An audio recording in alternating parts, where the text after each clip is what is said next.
Today we're going to look at the first uh, lecture of chapter number 7, and the title for this chapter is Potential Energy and Energy Conservation.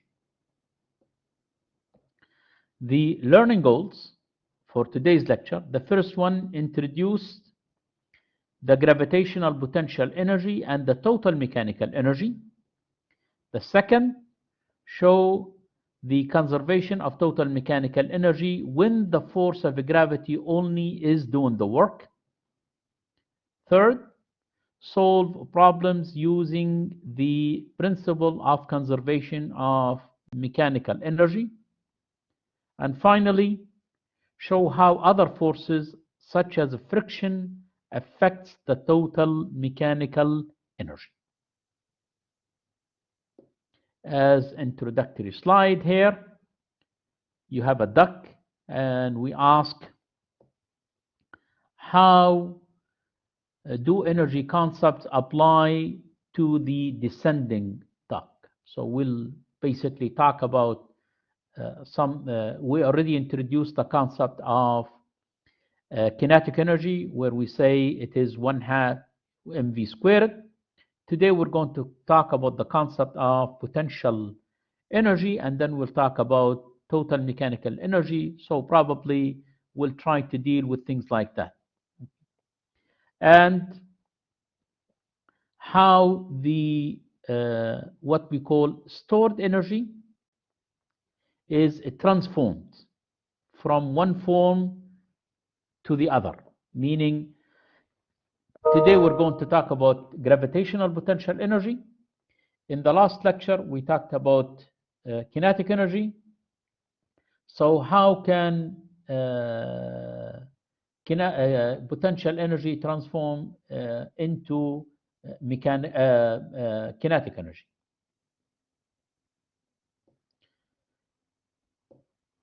Now, we're going to look at the work done by a gravitational force first. Now, in the last chapter, or chapter number 6, we looked at the work done by on object, and we talked about two cases. One case when the force is constant force, and when the force is a varying force. Today we're going to look at the work done by the force of gravity, and this is a constant force, which is equal to weight. It's equal to mg. And in chapter number 6, we said that the work done by a constant force should equal to F dot S, which is Fs cosine phi, where phi is the angle between the displacement and the force. So if we look at the situation that we have here, you have a block. It's starting from y1, and gravity will bring it down to another level, y2. So there is a displacement S, and there is the force of gravity pulling on the object down toward the center of the Earth. So if we follow this definition here, we look at the magnitude of the force. It will be mg, and the magnitude of displacement is S, and the angle between both of them is going to be 0. So we're basically looking at cosine 0 degrees. And you know that cosine 0 degrees will give you 1, so you'll get mgs. And of course, you're taking the magnitude of S here. So in this case, your work is going to be a positive work. So we know that the work done by gravity in this case is positive because it is pulling the object down. You can also look at what we've done when we talked about the energy theorem work, and we said that the work is equal to the change in kinetic energy. And if the object starts from rest, well, the initial kinetic energy, which is 1/2 mv2 squared minus 1/2 mv1 squared. So if you basically start from rest, that means this is equal to 0. And V2, of course, in terms of speed, it will be bigger. So you will have a positive work as well, which is equal to mv2 squared. And that's also a positive work here. So we know in this case that the gravity is doing positive work in bringing the object from level y1 to level y2. But what we have here, and we talk about the work of a gravitational force done on a body from level y1 level to y2 level, and we say that it should be equal to Fs, and you know the reason, because cosine uh, phi will equal to 0, and that will give you 1, so you get Fs. But here we say minus mg times y2 minus y1.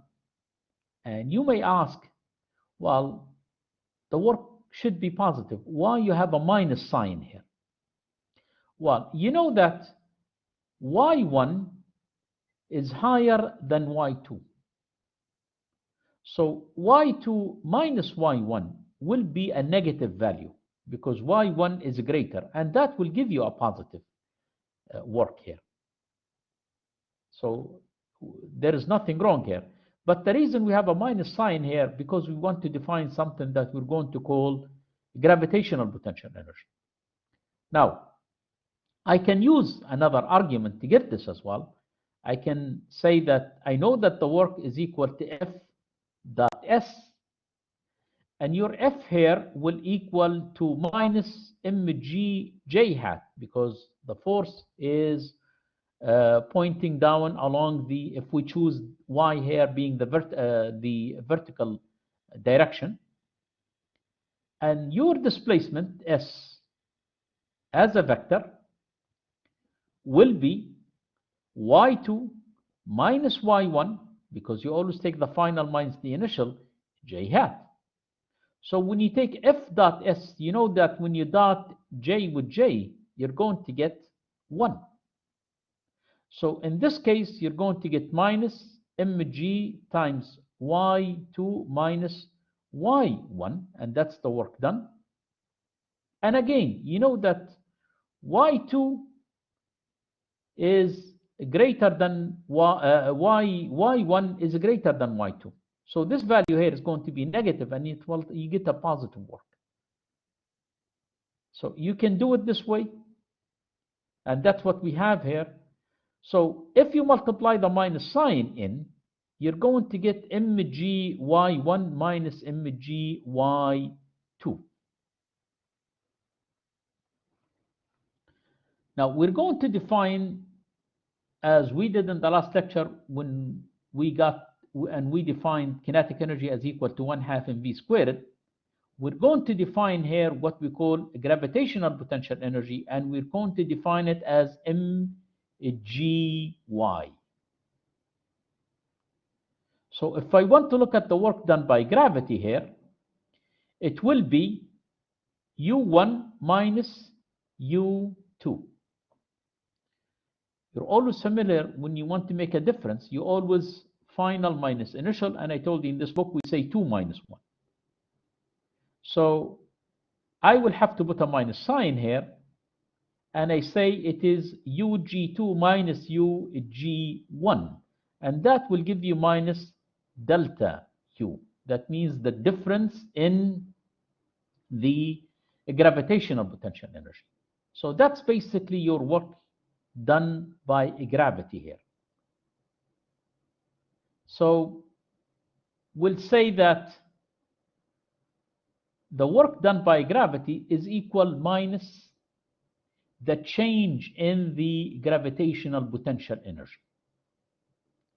Meaning that as the force of gravity is doing work on the object, it will come from a point of higher potential energy to a point of lower potential energy. That means you're decreasing the potential energy.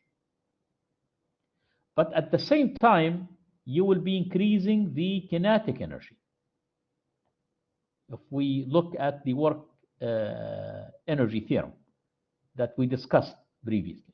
So if you look in here, they tell you that y2 minus y1 is less than 0, and that's why you have positive work. But we say here the change in the potential energy is 0.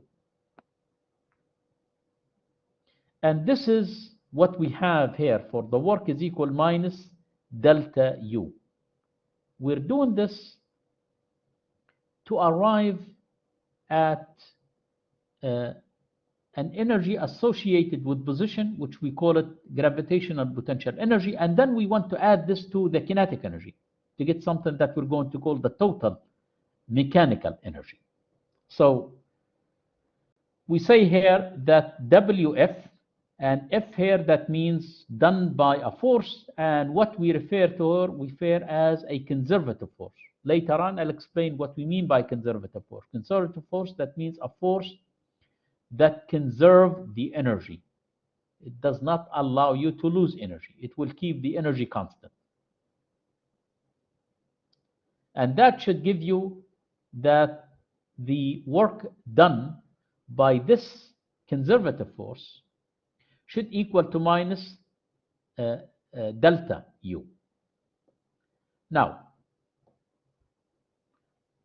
in chapter number 6, we said that the total work done should equal to the change in kinetic energy, which is K2 minus K1.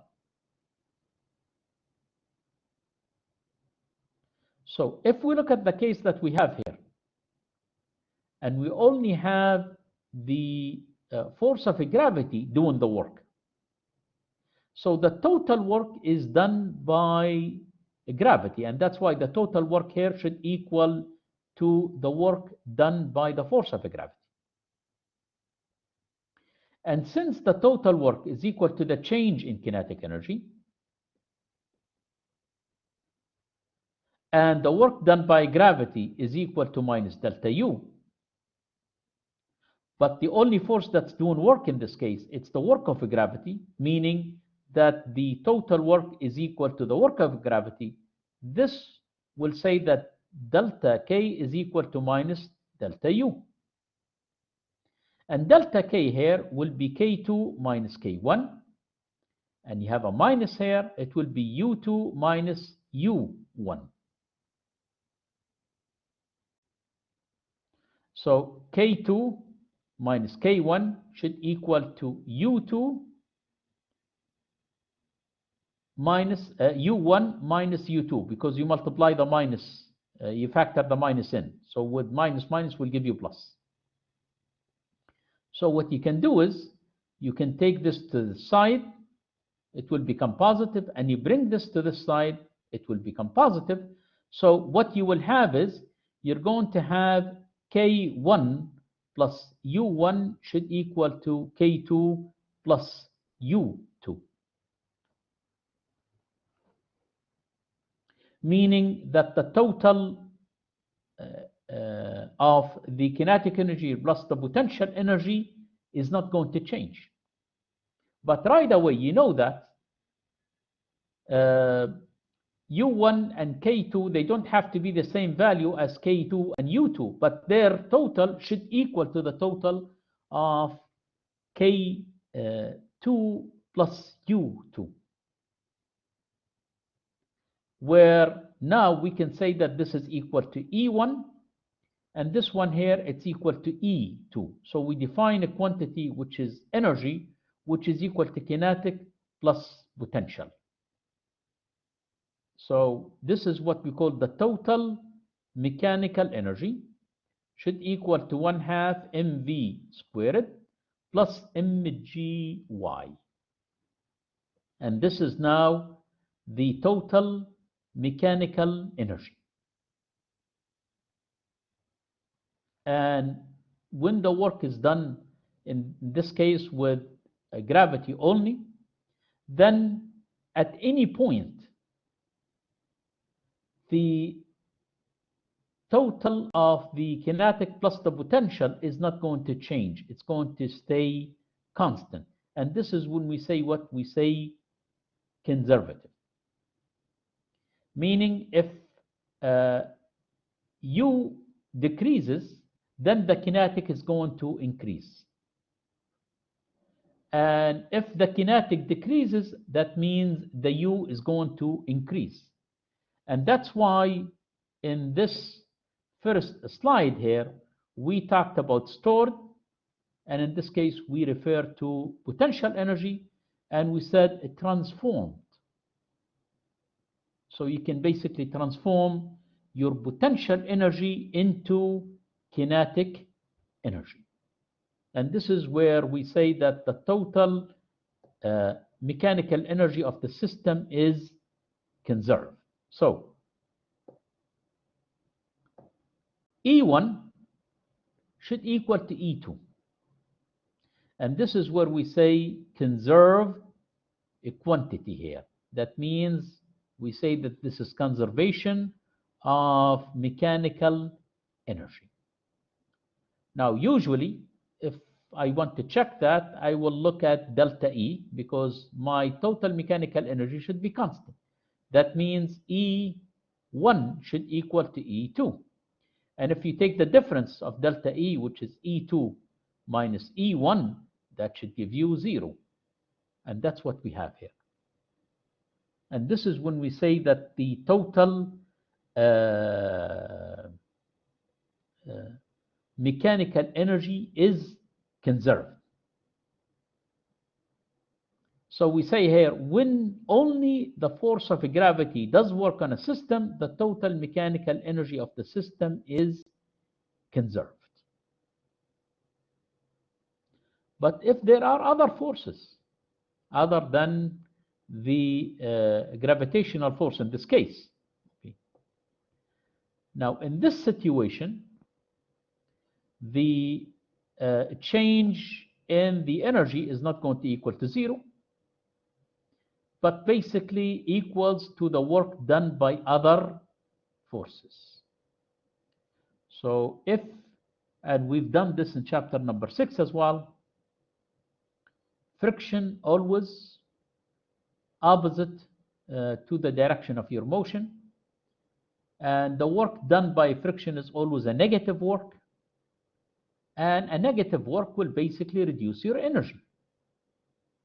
So in the case of what we looked at now, and we said that the gravity is doing positive work, but if there are other forces that they do work in the other direction, that will result in a negative work that will reduce the total work, and that means that is going to reduce my energy, and then I will get a delta E. Now, if I take you back to the first slide, you will notice that we put here an F, which we said F other. Now, in case if you have air resistance, and sometimes you can drop things through liquids, so we have something that what would be viscous forces, okay, and that could happen. But if we ignore all of these, then the total energy or the total mechanical energy of the system is going to change. But if we measure the energy between two different levels or two different positions, and we find that we have a delta E is not equal to 0, then we actually have other forces that are doing work, which makes my energy be conserved. Now, by the way, you can either take energy out of the system, or which mean or you can add energy to the system, meaning that if I take delta E, which is equal to E2 minus E1, this could be greater than 0 and also could be less than 0. In this case, you're taking energy of the system, gravity or something like this, and in this case, you may actually add energy to the system. And that's why you say work done by other forces. We did not indicate negative, positive, because these two situations are possible in this situation here. Is this clear? Any question on these points? Now, so we're going to look at the work done by gravity, And we call the gravity a conservative force because it only depends on delta y. So let's take a situation here.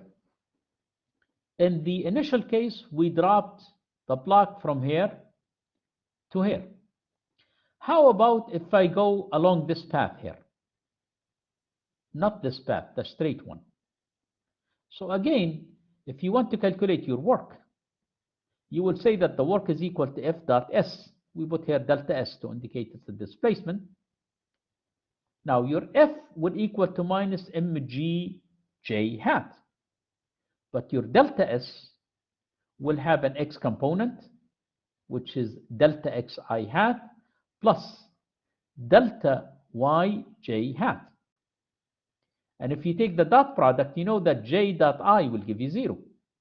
But j dot j will give you 1. And that's why you have here minus mg delta y.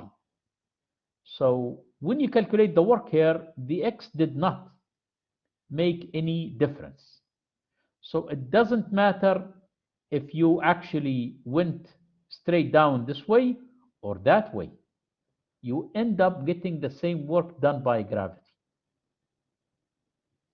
So when we have a force that only depends on the initial and final position, we say that this force is independent of the path.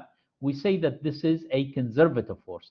Now, many times and many cases, if you start from this point, let's say y1 to y2, and then you go back from y1 to y2, so you start and then you come back, we say that the total here will be what will equal to 0.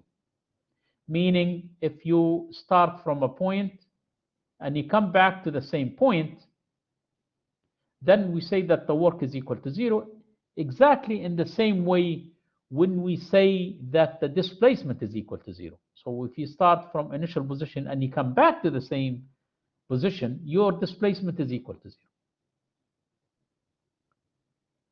So when the work done by the force, it doesn't care about the path taken, it only cares about initial and final position, then in that case we say that this force is a conservative force.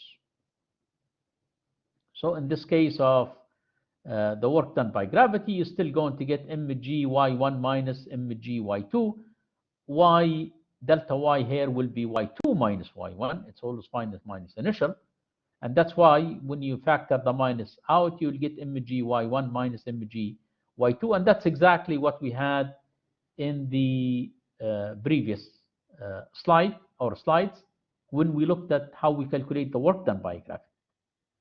So when it only depends on the initial and final positions, and that's what the gravitational potential energy is.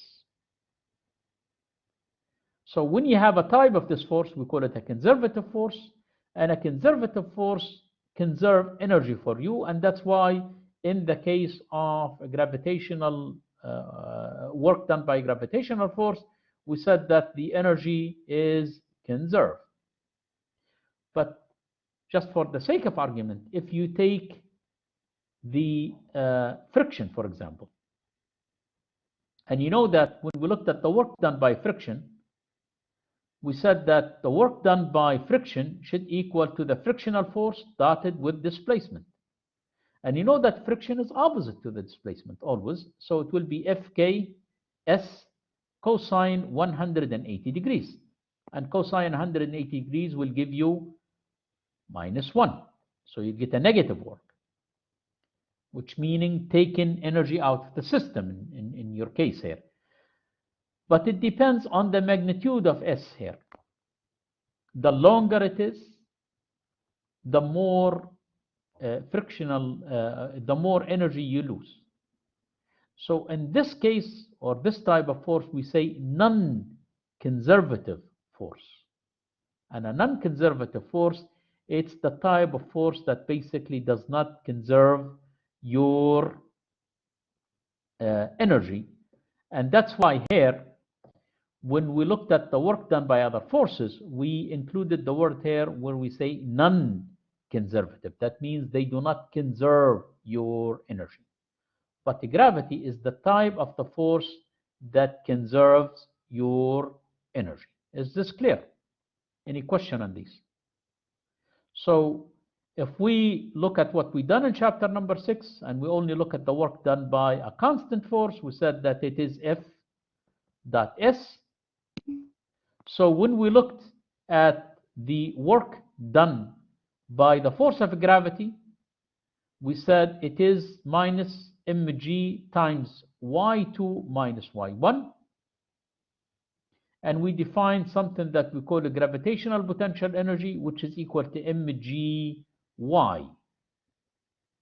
And in that case, we said that the work done by gravity will equal to minus delta U.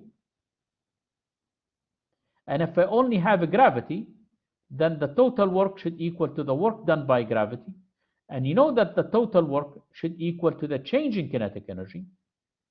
So in a way, you will have the delta K is equal to minus delta U. So it's K2 minus K1 equal to minus U2 minus U1. And this is when we got K2 plus U2 equal to K1 plus U1. And these are basically E2 and this is E1. And the energy is conserved. But when I look at delta E, which should equal to E2 minus E1, if it's 0, then I have conservative force that's doing to work. But if delta E now is not equal to 0, then in that case I have work done by other forces, and these other forces are non-conservative forces. And I gave you the example of the friction force as a force of a non-conservative force. So let's take, is this clear? Any questions on these? So let's take some examples to illustrate what we learned. You throw a 0.145 kilogram baseball straight up, given it an initial velocity of 20 meters per second.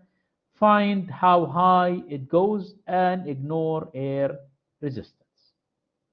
Now, if I just want to look at what we did in kinematics previously, you know, when you're going, that's free fall in one dimension. And at the highest point, the velocity is going to be 0. So you know that if you look at V2y squared should equal to the Vy1 squared minus 2g times y minus y2 minus y1. Now at the highest point, this will go to 0. So you'll have 0 equals to Vy1 squared minus 2g. Now your y1 will equal to 0 and your y2 will equal to h, the height. So from this, you will say that the V2 squared should equal to 2gh. Of course, if you want to find, 1. Okay. V1 squared is equal to 2gh. So if you want to find h, then you will say that h would equal to the Vy1 squared over 2g. What we're going to do here, we're going to look at energy. And once the object is leaving your hand, you're under the action of gravity here. So we're looking at conservation of energy, meaning that E1 is going to equal to E2. So if you choose Y1 as equal to 0, and then you go to Y2, which is being the maximum height, E1 will equal to K1 plus U1. And E2 will equal to K2 plus U2. But your U1 will equal to 0 because U is equal to mgy. And if y is equal to 0, that means this will go to 0. And you're left with 1/2 mv1 squared.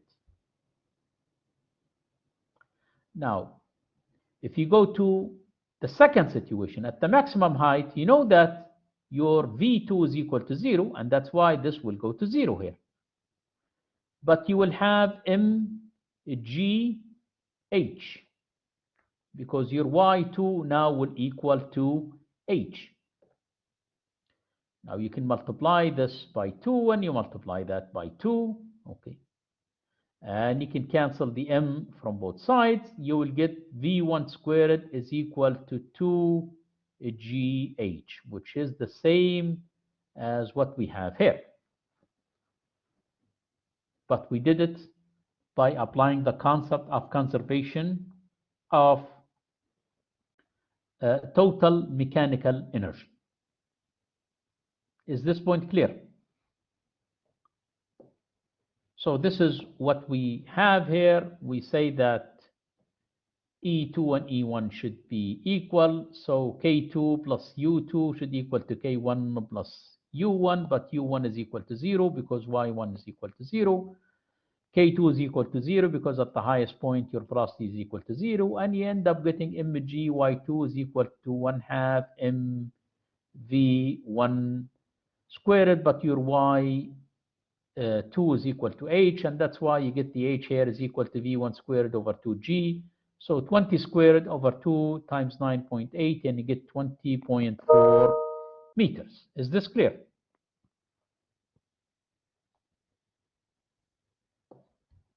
Now, let's take another example.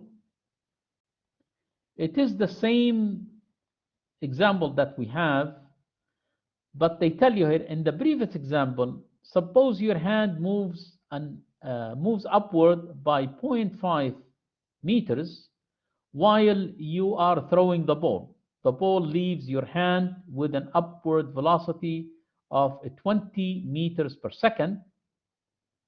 Find the magnitude of the force, assumed constant, that your hand exerts on the ball. So now, in the last example, we dealt with when the ball leaves your hand with a velocity of 20 meters per second. But how did you achieve that velocity of 20 meters per second? Well, your hand has moved a 0.5 meters to do work to throw this ball, to get it to that speed here. So now I can basically compare the energy at this level here to the energy at this level here. Now, there is one thing that you can reason here.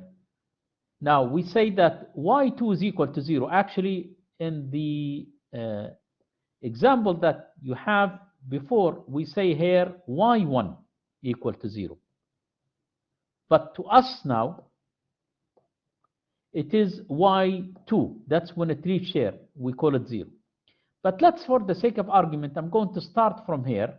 Your v1 is equal to 0. And I'm going to take this point as y1 is equal to 0. And of course, y2 will equal to 0.5 instead of 0 here. So if I want to look at my energy here, it will be kinetic 1 plus u1.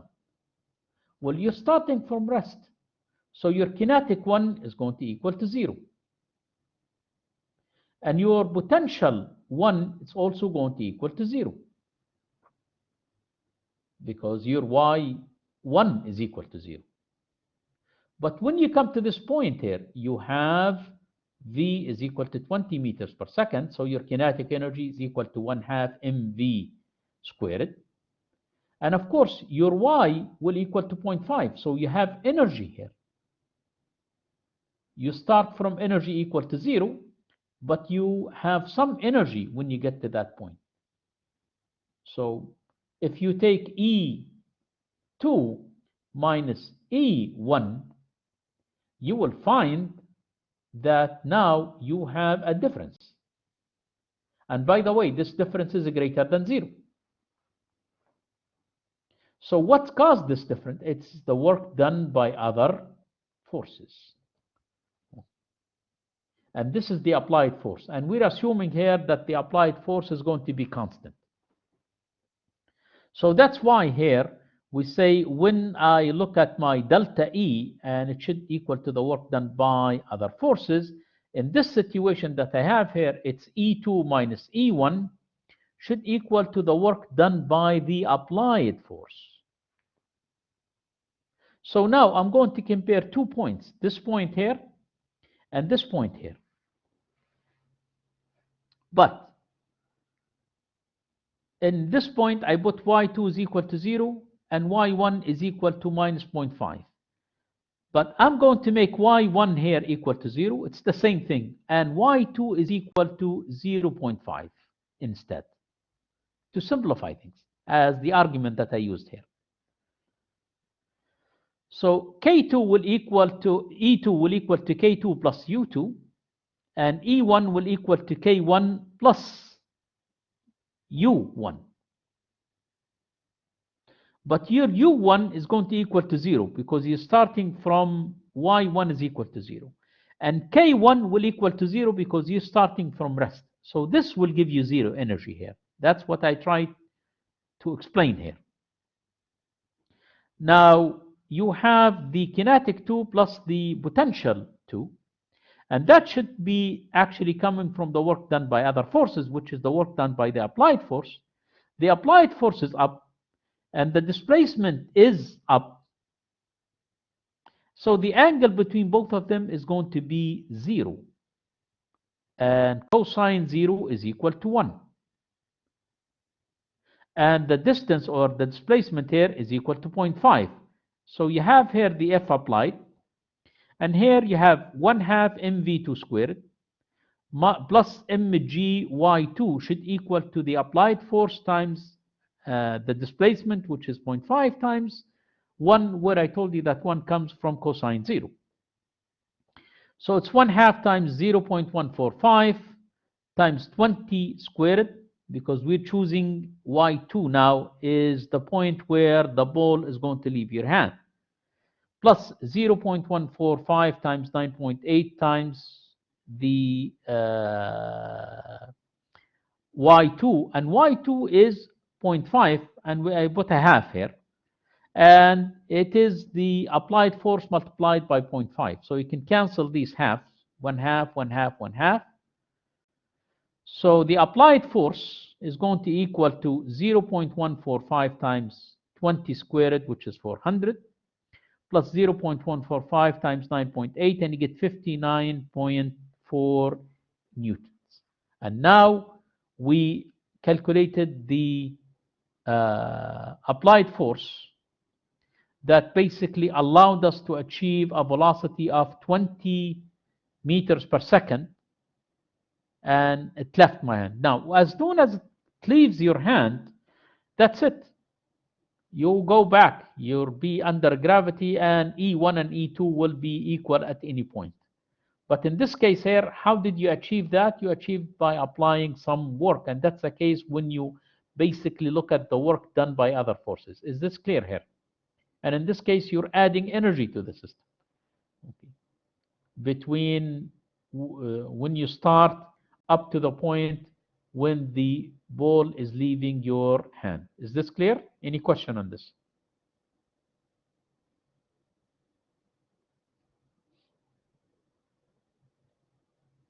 All right, let's take another example here. A 10 kg stone slides down a frictionless hill, so we don't have a friction, leaving point A with a speed of 12 meters per second. Find the speed of the stone at point B. So you're starting from A. Your y is equal to 20 meters. y1 is equal to 20 meters. Your v1 will equal 12 meters per second. You're coming here, and you can say that y2 here will equal to 0. and you want to find V2. Now, the stone here is sliding down because of gravity. So you only have a gravitational work doing the work here. Now, they tell you that there is no friction. So the total work is done by the force of friction. So you have a conservation of total mechanical energy. So it is K2 plus U2, which you can take it at point B, it's equal to K1 plus U1. Now, your potential 2 here will equal to 0 because Y2 will equal to 0. So for K2, you will have 1 half mv2 squared equals K1, which is 1 half mv1 squared, plus mgy1. You can cancel the m out. If you multiply the equation by 2, you'll cancel this half and you cancel this half, but you'll have to multiply that by 2. So you get v2 squared equals to v1 squared plus 2gy1. So your v now, 2, will square root of v1 squared, and v1 is 12. So 12 squared plus 2 times 9.8 times the mass of the stone, and you get 23.2 meters per second. Is this clear here? So here we have only conservation of energy because the gravity is the one that's bringing the stone from A to B. And of course, they told us that there is no friction involved.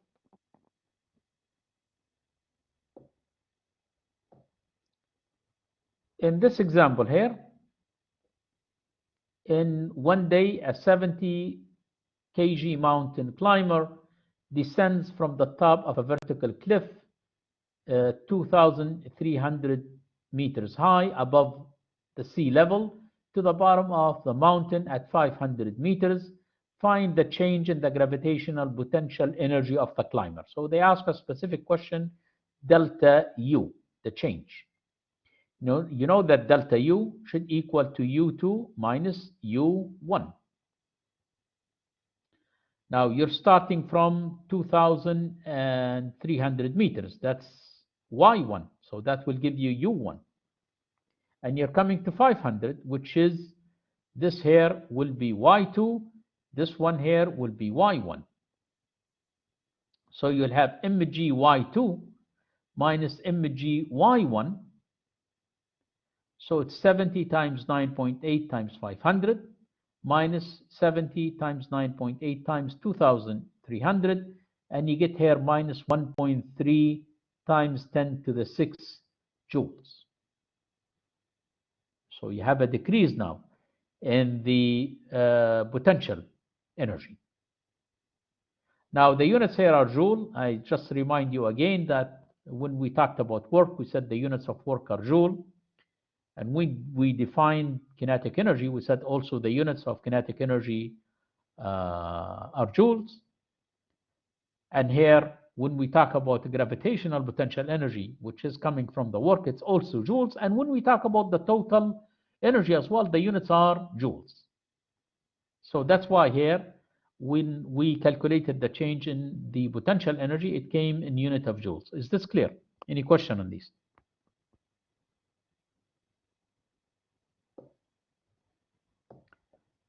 In this example here, example 5, a boy skateboard from rest on a curved frictionless ram. If we treat the boy and his skateboard as a particle having a total mass of 20 kilogram, he moves through a quarter circle with radius 3 meters. Find his speed at the bottom of the ram and find the normal force that acts on him at the bottom of the curve. So they tell us that it is frictionless. So we do not have friction here. And they tell it's a quarter of a circle. That means if you complete this, you will have a full circle. You can basically cut this in half. And then you cut that half in half. That means you get in quarter. So basically, this will give you the radius from here to here. Anywhere on this RAM, if you go to this, that will be the radius. So that's why we say quarter of a circle here. Now they ask us to find the speed here. So if you choose this point here, you can say that y1 here will equal r, the radius. And if you choose this point here, you can say this is where I'm going to take y is equal to 0. And since he's starting from rest, so we can say that v1 is equal to 0. So the gravity is doing the work here. So energy is conserved. E2 should equal to E1, and E2 is equal to K2 plus UG2. And E1 is equal to K1 plus UG1.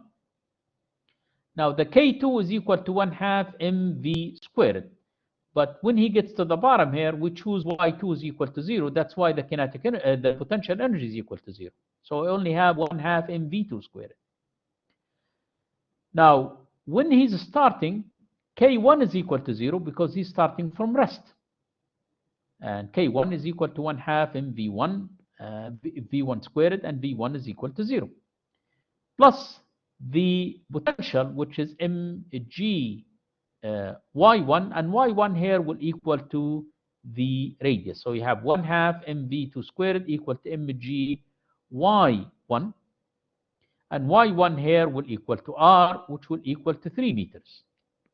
So the v2 here will equal square root of 2gy1, which is square root of 2 times 9.8 times 3, and you get 7.6 meters per second.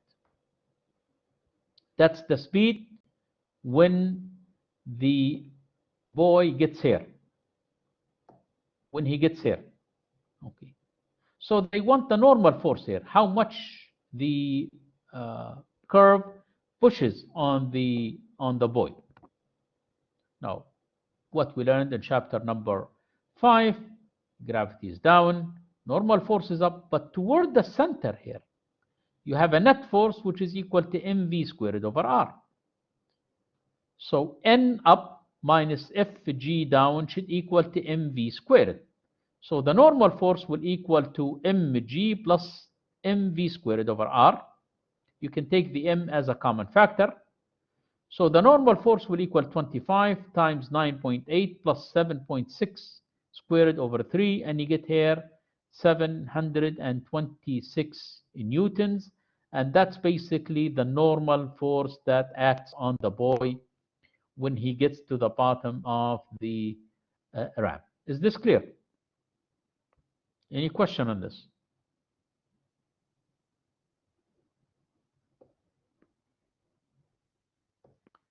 Let's deal with a question here where we have friction. In the figure, a block slides along a path that is without friction until the block reaches the section of length L, which is 0.6 meters on a ramp of an angle 30 degrees. In that section, the coefficient of kinetic friction is 0.4. The block passes through point A with a speed of 8 meters per second. What is the speed at point B where the height is h is 1.3 meters? So the block starts from here,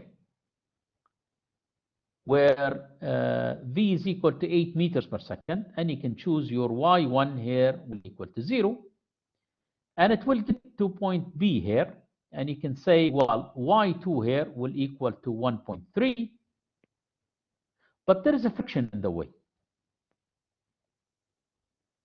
So now, if I want to look at energy E1 here and energy E2 there, I know right away that these two energies are not going to be equal, because I have friction in the way, and friction here will take some energy away from me. So E2 minus E1 is not going to equal to 0. It will be actually equal to the work done by other forces. So I want to find this. So y1 is 0, v1 is 8 meters per second, y2 is 1.3, v2 is what I want to find out. But I know that the work done by other forces should equal to E2 minus E1, and E2 is kinetic 2 plus U2, and E1 is K2 minus K1 plus U1, and that should equal to the work done, and in this case the work done by the force of friction. Now it's a straight section. Displacement is equal to 0.6 L. Friction is always opposing the motion. So you know that if you look at the work done by friction, it will be friction S cosine 180 degrees, and cosine 180 degrees, cosine here will give you -1. So you will get Fk, which is the force of friction, multiplied by the displacement, which is L, cosine 180 degrees. This will equal to 1/2 mv2 squared, which is K2, plus mgy2, which is basically the potential at point B, minus 1/2 mv1 squared, which is basically the kinetic energy at A, and of course the potential at A is equal to 0. Now, the cosine 180 will give you -1. And you know that the force of friction will equal to the mu K times the normal force. And you know that the normal force, now this is an inclined here, right? So if you pick any point on the incline, you can do your G, W here, and you'll have the normal force you can draw, and this will turn out to be mg cosine 30. We have done this previously. So now I know that's equal to the mu K times the y component of the force of gravity, which is mg cosine 30 in this case, multiplied by L, equals 1/2 mv2 squared plus mg y2 minus 1/2 mv1 squared. Now I'm interested in v2. So I'm going to take these to the other side. So this will become positive and this will become negative. So 1/2 mv2 squared will equal to 1/2 mv1 squared minus mgy2 minus mu k mg cosine 30 multiplied by L. You can cancel the m and you can multiply by 2. You cancel the half, but you get 2 here and 2 here.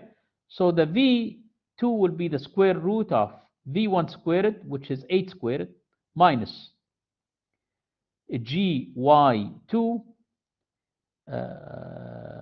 2 times gy2, it's 2 times 9.8 times 1.3, and that's what your y2 is equal to, minus 0.4, which is the mu k, 9.8 times cosine 30. Of course, you have to include in the mass of the block. Okay. We don't have, we just basically 0.4 times g cosine 30 times L, and L is equal to 0.6. This will give you V2 is equal to 5.87 meters per second. So you always can compare energies between 2 points. But if you have non-conservative forces like friction, you really have to take care of that. And this is one case here where we deal with this. Is this clear? Any question on this? Any question on this? So, in summary, energy associated with position is called potential energy. One form of that is gravitational potential energy, which we defined as mgy. The total mechanical energy of a system is the sum of its kinetic energy and potential energy. That's the total energy. And that's why we say when only the force of gravity does work on a system, the total mechanical energy of the system is conserved. E1 is equal to K1 plus U1, which should equal to E2, which is K2 plus U2. So that's the conservation of the total mechanical energy. However, the total mechanical energy is not conserved in the presence of friction or frictional forces.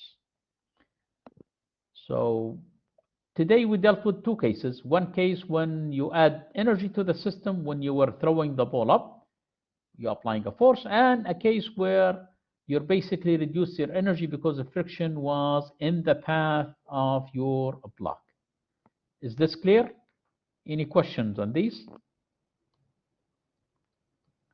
Good.